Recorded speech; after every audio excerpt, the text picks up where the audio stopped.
Mbote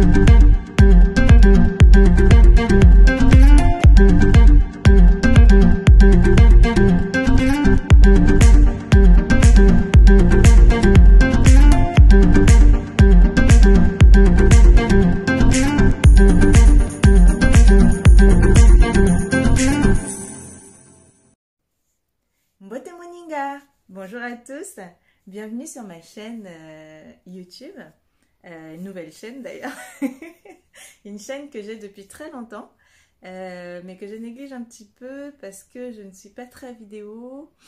Je suis présente sur les réseaux sociaux pourtant, sur Instagram, Facebook depuis longtemps, mais c'est vrai que j'ai un petit peu délaissé cette chaîne. Et à la demande de plusieurs personnes, vous avez été nombreux à me demander de faire quelques vidéos pour me présenter, surtout pour présenter un petit peu ma marque, pour vous raconter un petit peu mon histoire. C'est vrai que ça a été difficile de sauter le pas, mais me voici. Donc j'ai sauté le pas, je vais vous raconter un petit peu qui je suis pour qu'on puisse apprendre à se connaître. Et puis vous raconter un petit peu l'histoire de ma petite aventure de la marque Style d'Afrique que j'ai créée il y a quelques années, grâce à vous d'ailleurs. Voilà. Je vais commencer donc par me présenter. Donc comme je disais, je m'appelle Kelly, j'ai la trentaine maintenant, ça y est. 31 ans depuis hier. Et du coup, je travaille, donc j'ai une formation informaticienne, donc j'ai fait de l'informatique à l'université. J'ai même travaillé d'ailleurs en tant qu'informaticienne pour quelques boîtes pendant quelques années. Et pour tout vous dire, j'ai toujours eu le rêve de pouvoir faire quelque chose par moi-même. C'est-à-dire que j'ai toujours eu ce côté entrepreneur, je dirais ça comme ça. Avant, je n'appelais pas ça comme ça, mais depuis que j'ai le statut, on va dire ça. J'ai toujours eu cette envie, en fait, de faire quelque chose de mes 10 doigts. Toujours. Depuis toute petite. À la base, j'étais très technique, je réparais des appareils. À la maison, c'est sûrement qu'on comptait parce que du coup, malgré que je sois une fille, bah, c'est moi qui réparais tout à la maison, les télés, les appareils. Enfin bref, j'ai toujours eu cette envie de trifouiller des choses, tout ça.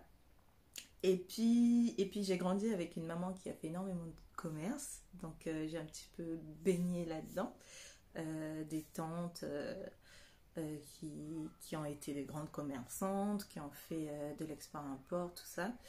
Et il faut savoir qu'on a une très grande famille en Afrique, et j'adore d'ailleurs, heureusement. J'ai grandi avec toutes mes tantes qui elles, du coup, étaient très commerçantes dans plusieurs domaines, hein, dans l'habillement, l'alimentation. Je me rappelle, il m'est arrivé quand j'étais plus jeune, à une époque, de faire les marchés avec ma mère parce qu'à un moment, elle s'est lancée dans le poisson, je ne sais pas pourquoi. C'était son truc de l'époque. Et franchement, ça marchait très bien. J'ai appris beaucoup de choses. Alors, je n'étais pas si jeune que ça. Je devais avoir début d'adolescence, 12-13 ans. Donc, je m'en souviens très très bien. Et du coup, je me rappelle aussi qu'à l'âge de 16-17 ans, j'étais très débrouillarde, hein. Je n'attendais pas en fait que ma mère me donne de l'argent de poche. Ce que je faisais, c'est que je créais mon propre argent de poche. Une fois, ça c'est une anecdote parce que c'est toute la famille du coup ça a choqué toute la famille. Une fois, j'ai demandé à ma mère de l'argent. Elle m'a donné 4000 francs CFA. Donc 4000 francs CFA qui est la monnaie du Congo, le pays d'où je suis originaire. Avec les 4000 francs CFA, je me suis dit qu'est-ce que je vais pouvoir faire avec ça.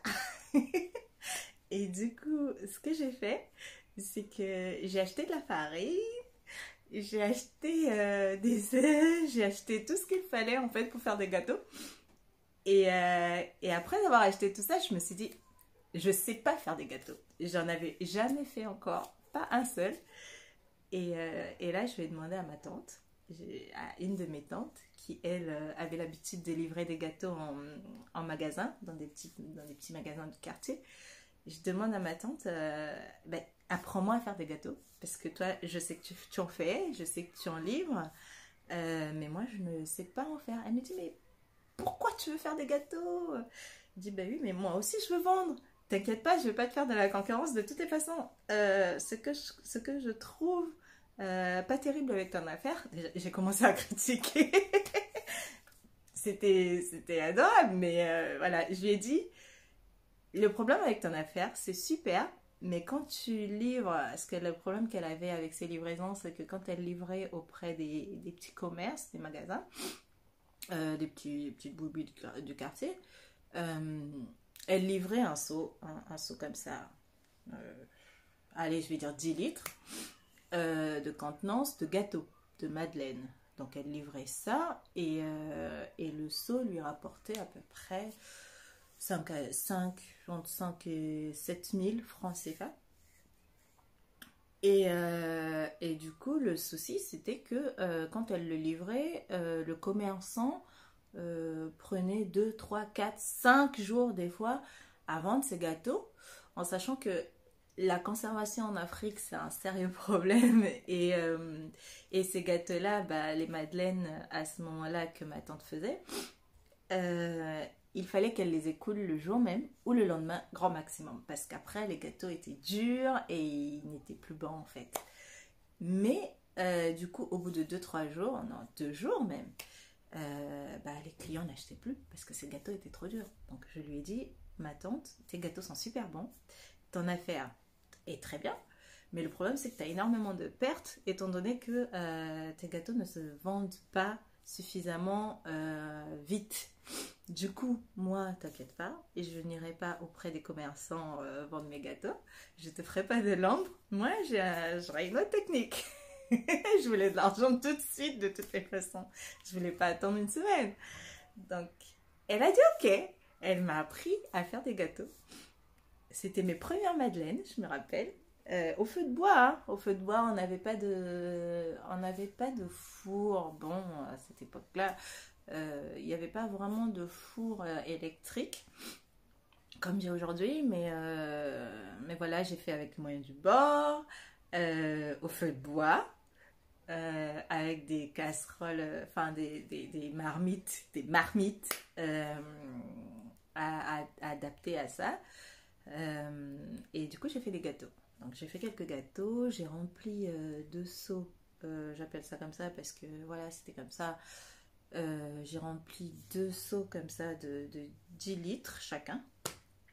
Avec mes 4 000 francs, j'ai réussi.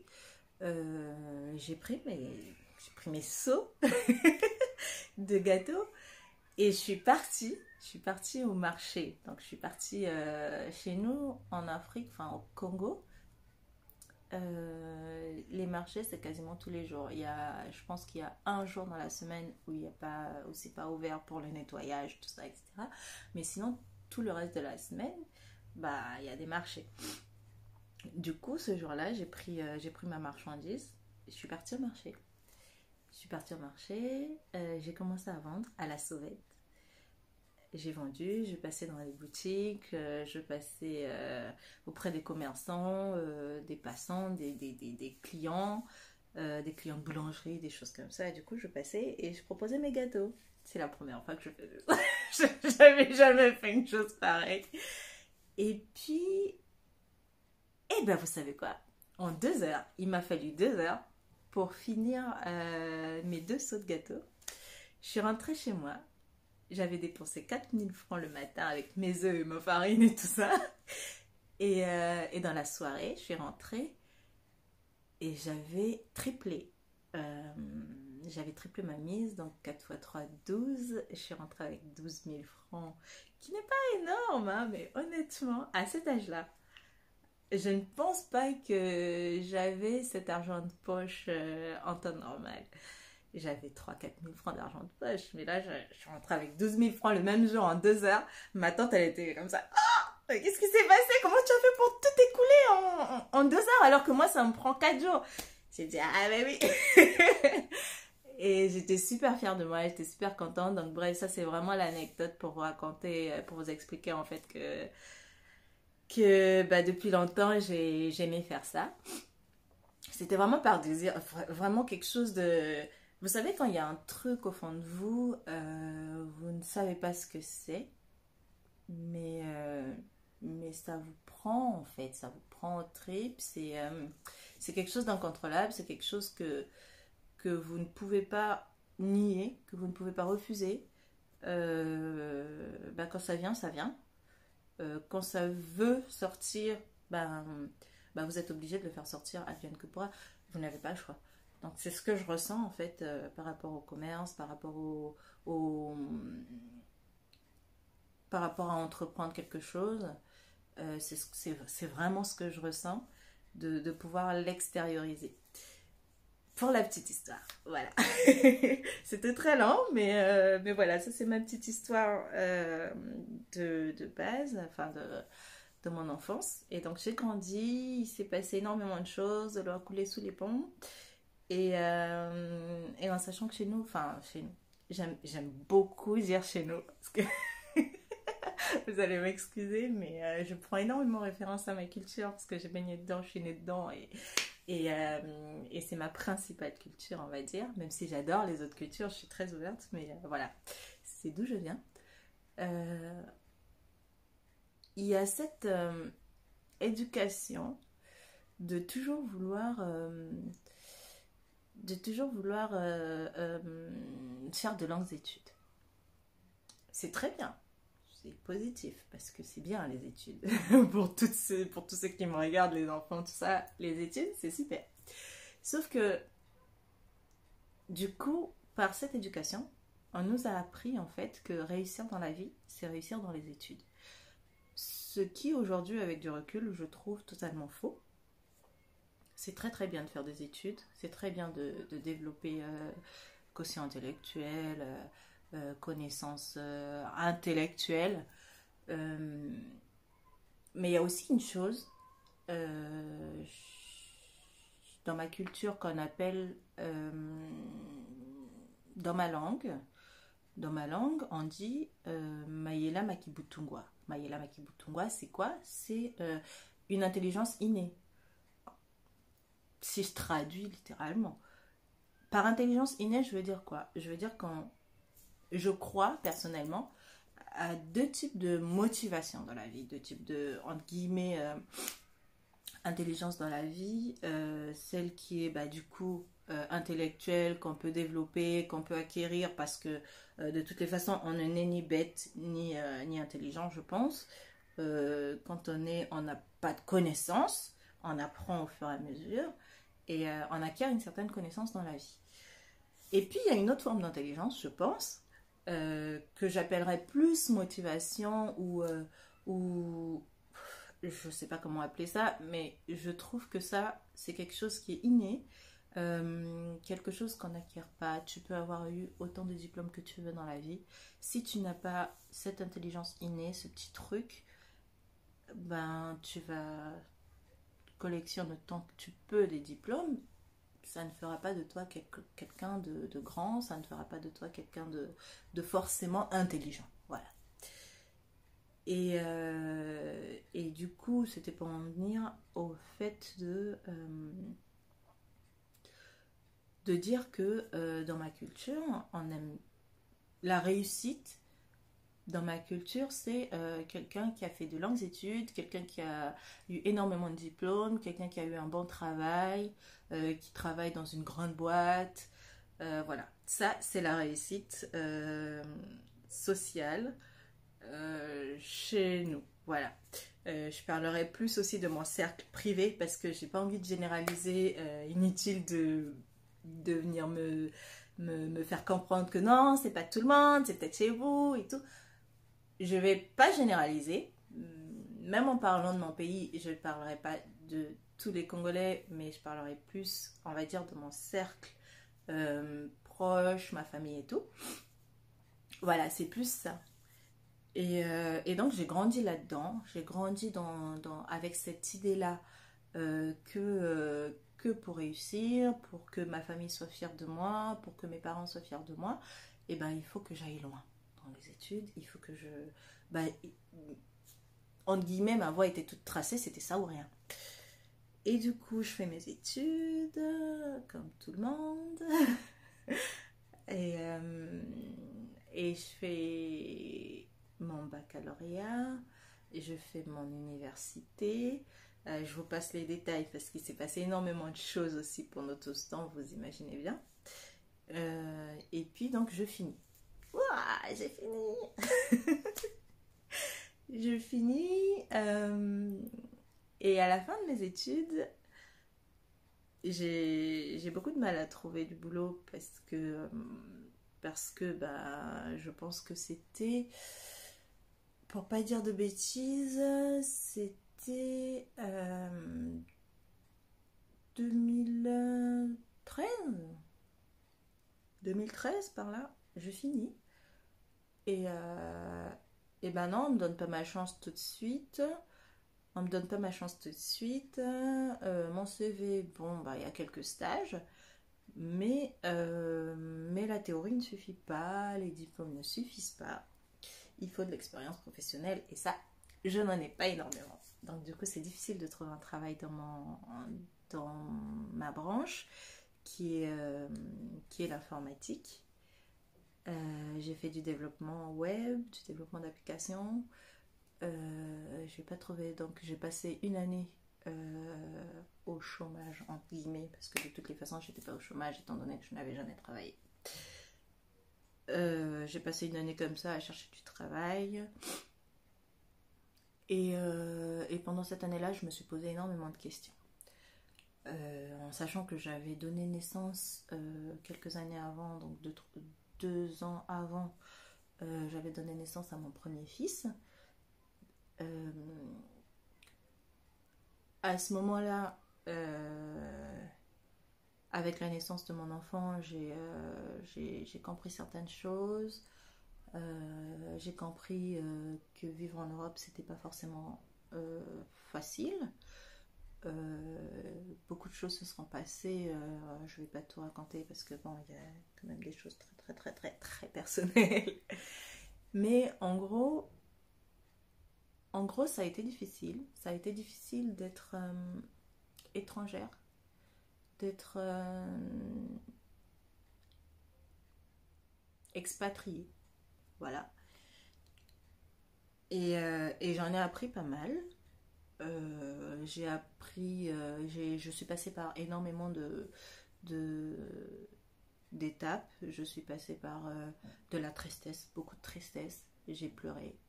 J'ai eu envie de rentrer chez moi. Et puis je suis passée par de l'angoisse. J'ai ressenti de la colère aussi. De la colère vis-à-vis de certaines personnes, vis-à-vis de, de ce que je rencontrais dans la vie, le mode de vie ici. Mais après être passée par toutes ces étapes, je me suis rendu compte d'une chose, c'est que au final, on parle beaucoup de différence, on parle de racisme, on parle de ceci, de cela, c'est encore d'actualité d'ailleurs au jour d'aujourd'hui, mais, mais au final on est acteur de sa vie, c'est-à-dire que si je décide de m'apitoyer sur mon sort, si je décide de, de, de me pourrir la vie, de me dire, bon ben, c'est comme ça, je suis triste, je suis malheureuse, ça se passe pas bien, on ne m'accepte pas, je ne suis pas acceptée, et voilà, et voilà, et voilà. Et ben je serais malheureuse toute seule dans mon coin, j'aurais décidé dans ma vie d'être malheureuse par rapport à tout ça, j'aurais des bonnes raisons d'être malheureuse, mais c'est moi qui aurais décidé de l'être. Étant donné que je suis maître de mon propre destin, je suis maître de ma propre conscience, de ma propre vie, et ben la chose qui a été faite, qui a été que j'ai décidé pour moi. Ça c'est pas fait comme ça du jour au lendemain, hein. Ça a été vraiment un travail sur soi pendant ça m'a pris des années. Mais au final, je me suis dit, je vais être actrice de mon propre bonheur ici. Et pour ça, je vais devoir accepter que les choses soient comme ça, que les choses sont telles qu'elles sont. Euh, je ne pourrais pas changer le monde entier, je ne pourrais pas forcer les gens à m'aimer. Mais ce que je peux faire, la seule chose que je peux faire, c'est de pouvoir leur apprendre qui je suis. C'est vrai que la différence entre ici et dans mon pays, c'est que quand j'ai fait les études là-bas, la grosse différence que j'ai vue, mais vraiment qui m'a sauté aux yeux, c'est l'approche en fait, le rapport aux autres. Quand on avait un élève, un nouvel élève qui, euh, qui rentrait, qui venait, tout de suite, il n'était pas tout seul. Dès le premier jour d'école, on allait vers lui. Nous, on allait vers lui. Nous, les anciens élèves, on allait vers lui. Comment tu t'appelles? On lui posait des questions, on sympathisait, on essayait de savoir qui il était. On n'a pas peur, on n'a pas peur de l'étranger parce qu'on va vers lui. Quand je suis arrivée ici, c'était l'inverse, c'est-à-dire que je suis arrivée, personne ne me connaît, mais, euh, mais personne ne vient vers moi en fait. Personne ne vient vers moi, personne ne veut savoir qui je suis. Du coup, quand tu ne sais pas, quand tu ne connais pas la personne ou quand tu ne connais pas quelque chose, tu te méfies en fait. Tu te méfies de, tu te méfies de ce que tu ne connais pas. Tu te méfies de l'étranger qui est en face de toi. Tu te méfies de la personne que tu ne connais pas. Et donc c'est ce que j'ai vécu ici. Je me dis au final, pour qu'on ne se méfie pas de moi, pour qu'on n'ait pas à me juger sans me connaître, pour qu'on n'ait pas à me coller des étiquettes à cause de ma couleur de peau, à cause de mes origines, à cause de ce que je peux dégager comme ça au premier abord, et ben il faut que je me fasse connaître, tout simplement. Pas me faire connaître en tant que moi, mais faire connaître plutôt ce que je suis profondément, faire connaître ma culture.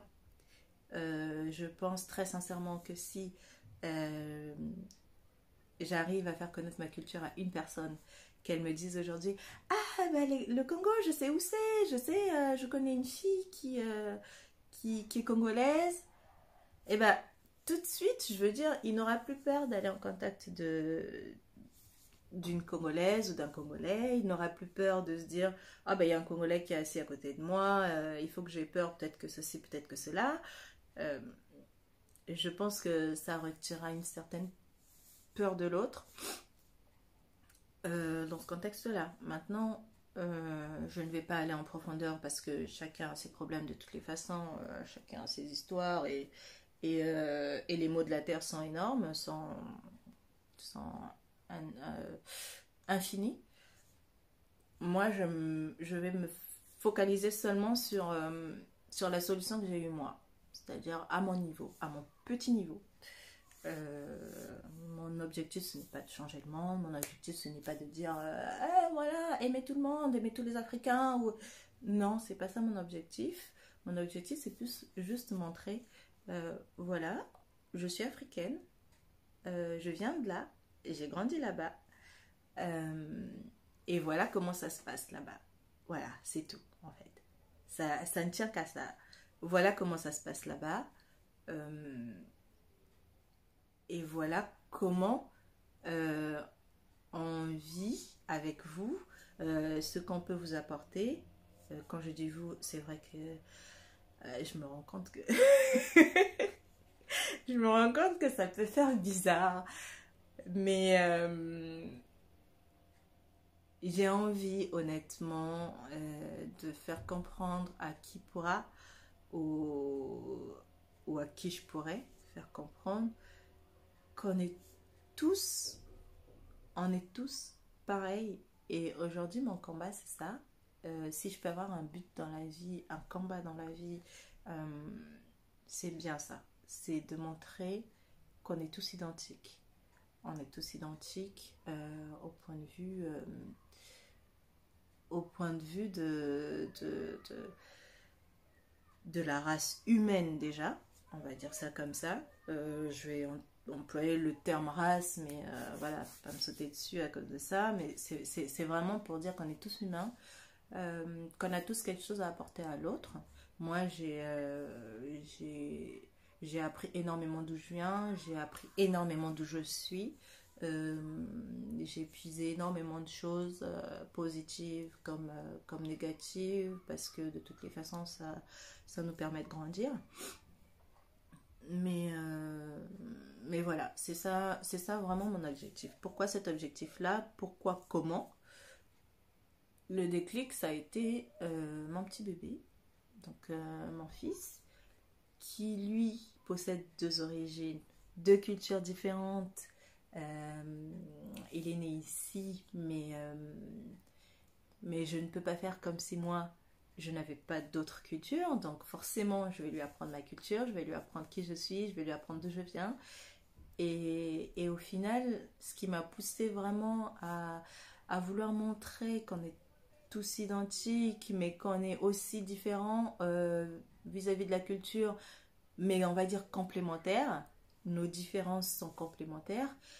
Et ben c'est parce que je sais de par ma petite expérience personnelle, que c'est difficile de venir de deux endroits, d'avoir deux origines ou plusieurs origines, et de ne pas pouvoir se positionner, de ne pas... en fait, de vouloir même se positionner, de vouloir à tout prix se positionner, de se dire, oui, j'ai deux origines, mais je suis qui au final? Est-ce que je suis ça ou ça? Ce que je veux montrer à mes enfants, particulièrement, c'est qu'ils n'ont pas à choisir.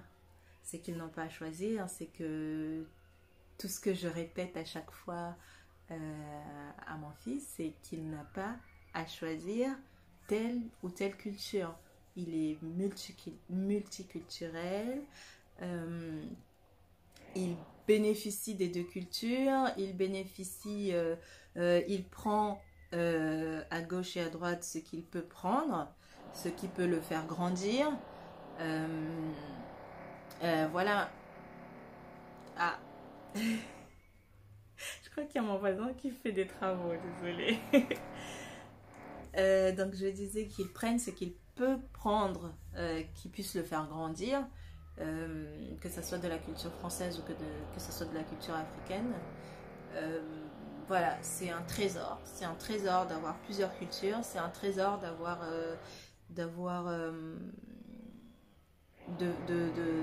de pouvoir mélanger un petit peu tout ça. C'est un trésor de pouvoir choisir ce qui est bien ou pas pour soi en fonction de telle ou telle culture et de je voulais employer le mot de se l'approprier, mais je sais que ça fait énormément polémique en ce moment, tout ce qui est appropriation culturelle, etc. Bon, moi je ne suis pas dans ces débats-là, mais je veux dire de l'utiliser pour soi, de l'adapter à sa vie, de l'adapter à ses besoins, et d'en faire quelque chose de bien, quoi, au final, tout simplement. Voilà, c'est un peu ce qui m'a poussé à vouloir montrer aux gens que de ne pas avoir peur en fait d'autres cultures. Et je me suis beaucoup posé la question, comment je vais faire, par quoi, comment je peux faire pour apprendre ça à mes enfants, pour montrer ça aux gens. Qu'est-ce que je peux utiliser? Quel est l'objet? Qu'est-ce que je peux utiliser en fait pour exprimer ce que je veux défendre? Ça m'a juste sauté aux yeux. C'était logique pour moi de passer par la mode parce que ce qui m'a le plus marqué, ce qui a été un bouleversement pour moi, c'est surtout que les gens me voient au travers de mon paraître. Ce que je paraissais, ma couleur de peau, ma présence physique. Parce qu'au final, si la personne se méfie de toi, elle ne te connaît pas de base, elle ne sait pas qui tu es à l'intérieur de toi. Donc la méfiance vient plus de l'extérieur, de ce qu'on voit à l'extérieur. Du coup, pour moi, il fallait que je travaille sur l'extérieur, il fallait que je travaille sur ce que les gens voient. Et ça passe par là, ça passe par la mode, l'habillement, l'esthétisme aussi, mais je veux dire, il y a plus à apprendre de l'habillement que du type d'esthétisme, du type de maquillage par exemple, parce qu'on se maquille tous pareil, qu'on soit africain ou occidental, mais voilà, on se maquille tous pareil par exemple, donc du coup je me suis pas penchée dessus, je me suis plus penchée sur les vêtements, les accessoires de mode, tout ça, pour montrer en fait qu'on peut être identique physiquement, qu'on peut avoir la peau colorée, qu'on peut avoir la peau jaune, bleu, noir, rouge, peu importe, et ben on peut mettre des mêmes vêtements, on peut se parer pareil, on peut partager l'histoire qu'il y a derrière, parce que derrière chaque culture il y a une histoire. Voir quelqu'un qui a la peau blanche mettre un vêtement africain, pour moi ce n'est pas forcément de l'appropriation, c'est plus un appel à l'amitié, c'est un appel à dire eh ben je vous accepte, j'accepte cette culture-là, j'accepte la culture qui est derrière le vêtement, je le porte sur moi, donc ça signifie que je l'accepte. Et moi, ça me fait sourire, je suis heureuse de voir ça. Et inversement, c'est pareil. Inversement, ce qui est plus fréquent à voir, qu'un Africain mette un vêtement qui vienne, je sais pas moi, que ce soit un créateur américain ou un créateur français ou autre, ou allemand, italien, ça se fait beaucoup. Et ben je me dis, c'est super, c'est super. Il ne met pas que de l'africain, c'est un africain, mais il va pas mettre que des tissus africains. Il ne va même pas mettre que des tissus qui ne parlent que de sa culture. Il va aussi, entre guillemets, accepter la culture de l'autre. Il va accepter la culture italienne, il va accepter la culture du créateur qui est derrière le vêtement. Et c'est cette acceptation de l'autre que je prône aujourd'hui. Euh, voilà, je suis pas là pour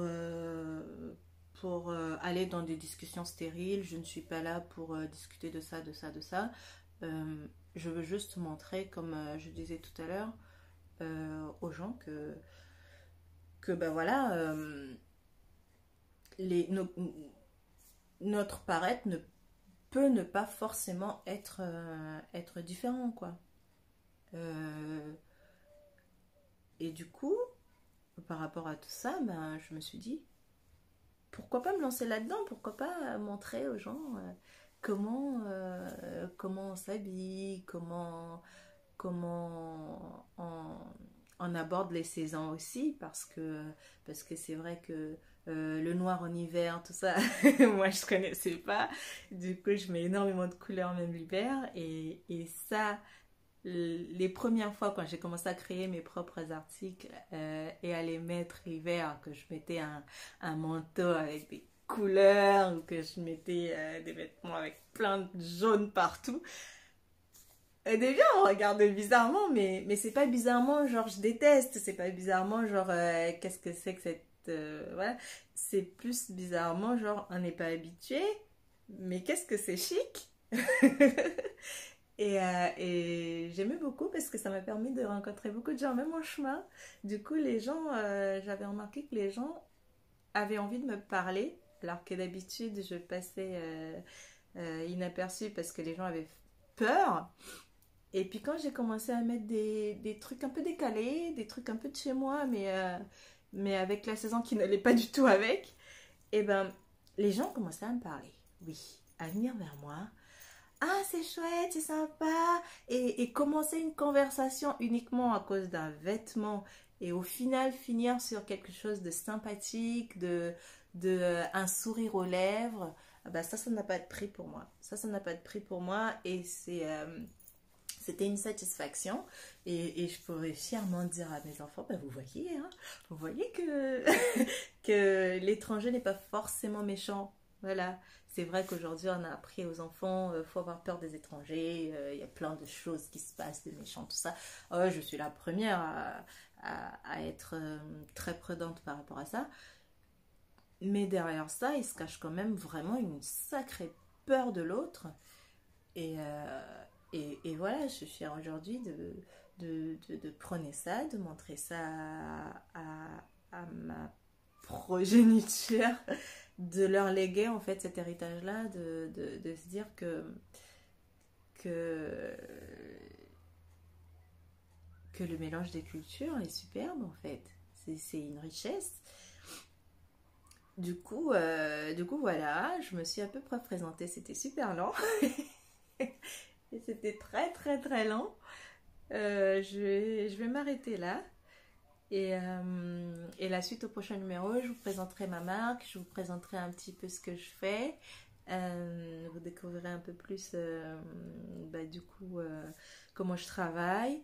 J'essaierai de mettre plus de vidéos du coup pour vous montrer comment je travaille. Et puis voilà, c'est à peu près tout. Et je vous dis à très bientôt et si vous voulez vous abonner, n'hésitez pas, mettez un petit like si vous avez aimé. Et puis voilà, je vous dis à bientôt sur ces mots. Et, et je vous fais des gros bisous. À bientôt.